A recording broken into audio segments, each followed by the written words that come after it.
James Sullivan joining us, and wanted to chat with you a little bit. You just wrote an article that was in the Boston Globe, Still Dreaming of Boise. That's Boise, not Boise, which Correct. I'm sure the locals really appreciate. Tell me why you chose to come on out to Boise and make a visit. Yeah. So actually, one of my sons and I, he wanted to come. He actually wanted to see Arches National Park in Utah.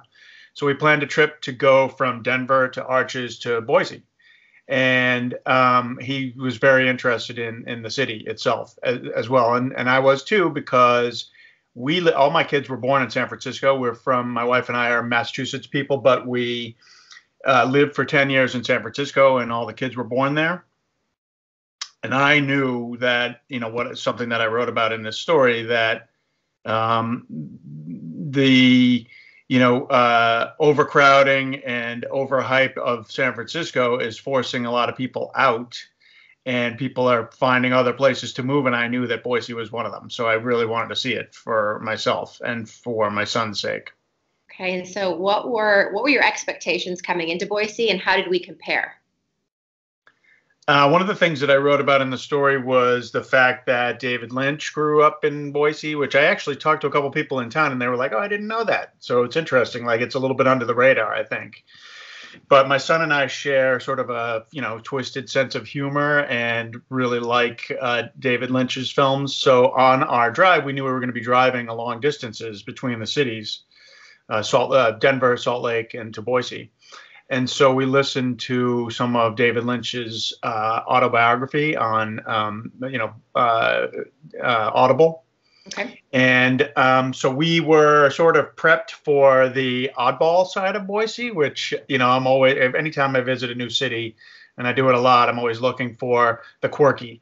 David Lynch is nothing if not quirky. So we were excited to see it. But, it's a beautiful place, and it definitely lived up to my expectations as far as it's like a postcard. The city really seems to me like one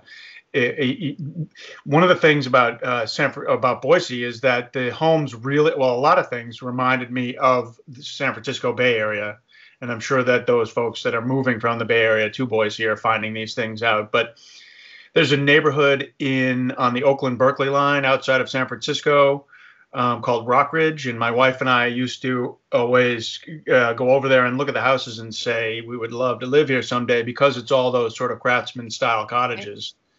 And it just has a very distinct look to the neighborhood. And Boise, a lot of Boise looks like that, dates to that era. And that is super charming to me. And I love it. I love the look. And I love, it seems like every house has its own personality. But also, all the homes that I saw in the neighborhood where we stayed at an Airbnb, and, different corners of the city that we did get to see in our short stay, have a very distinct look, sort of, classic mid-century America that I wish more places looked like. So that was big for us. Awesome. I have a lot of people who, especially when they come from major city, whether they're coming from San Francisco or Southern California, wherever it is that they're coming from, their first visit, they're a bit nervous because I guess Idaho maybe still on the grand scale has kind of a ho-hum, potatoes, and this kind Sure. of thing, impression, where people have that impression of it. Right. So what did you find most surprising about Boise? I mean, I think we were pretty well prepared for what we saw. I don't think we were super surprised, but it's definitely a hip town. Which again, I mean, grew up in and around Boston, but have lived in Brooklyn a long time ago before I was married. My wife and I moved to New Orleans for a year. We lived in Chicago for a year, and then we lived 10 years in San Francisco and moved back here. So I've been in a lot of fun and interesting cities with lots of young people, college crowds. And I think we knew that was coming in, that Boise had that reputation. Maybe it was maybe we saw even more of that than we expected to. But I wasn't surprised by it. But I'm not surprised to hear you say that other people showing up in town for the first time say, wow, it's, there's a lot of cool stuff here. There's, great, shops and restaurants and funky breweries and, coffee shops and all the stuff that you look for in a hip community. What did you think of the people? Oh, crazy friendly. Everybody was went way out of their way to be super friendly. We stayed on our entire trip. We stayed in different Airbnbs. I was trying to show my son what it's like to, enjoy that side of a community by staying in somebody's place rather than in a hotel. I like to do that. I do that a lot when I'm traveling. Sometimes I travel without my family on my own, and I love to stay in Airbnbs because you sort of get to know somebody who's local and live in a neighborhood for the night or two that you're there rather than in a hotel. Our Airbnb host was great. We got to stay in one of those houses. I think I mentioned it in the story. She actually had two properties. We stayed in sort of the built out garage behind her house. A craftsman, but she also had a yurt in the backyard that a family was staying in. A family from Oregon, I think, was staying in while we were there, and they were super friendly and sharing tips about what they saw in Boise that they loved, and so it was a lot of fun. That's awesome. I'm glad you had a great time here. A lot of people are worried about the Californication of Boise. Yeah. I tell them, but again, I'm in sales, so people don't necessarily believe me right off the bat. But I don't feel that here. I think that the people embrace someone from the outside, as long as you're not trying to change Boise. Is that what the impression that you got? Yeah. Yes. And I would have to say that, having lived in San Francisco for 10 years, the folks who are looking at Boise as an option to move to if they're ready to get out of the Bay Area are not, I don't think they're, by and large, they're probably not the people that are going to come in and say, oh, we're changing everything about this place. They're the people who have already seen the town and are comfortable with it and want to join it rather than change it. So I don't think there's anything, I don't know if there are others in the city that feel like they're leery of having all these Californians show up. But some of that, cosmopolitan stuff is already there. Like I mentioned, it is a hip town, and some of that probably comes from within, folks who were born and raised in Boise, and some of it comes from elsewhere, but that's true of, nobody's born in San Francisco other than my three kids. They come from elsewhere, Right. Very few people are, born and raised in Brooklyn who make Brooklyn what we think of Brooklyn today. But, but I'm sure that there's a lot of people who are making Boise what it is today who, who are born and raised there as well and decided, why would I ever leave? This is a great place. Yeah. Your article was glowing about Boise, and you visited during a time that I say is probably the worst time to visit Boise. I would say if you want to see Boise at its worst, come visit us in December and January. You did come smack in the middle of that. So no, actually, I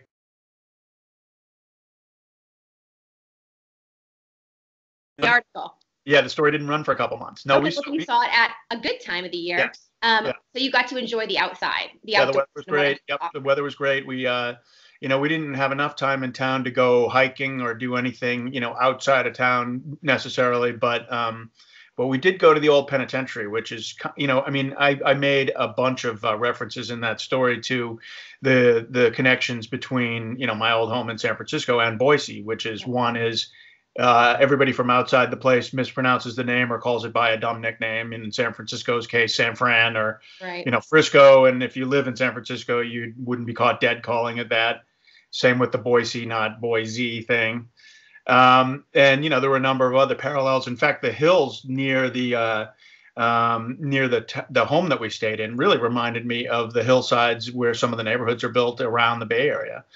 Just sort of that, brown grass, the long brown grass kind of look, it was visually kind of amazing to me that it reminded me as much as it did. And also the homes, like I mentioned earlier, the craftsman style homes.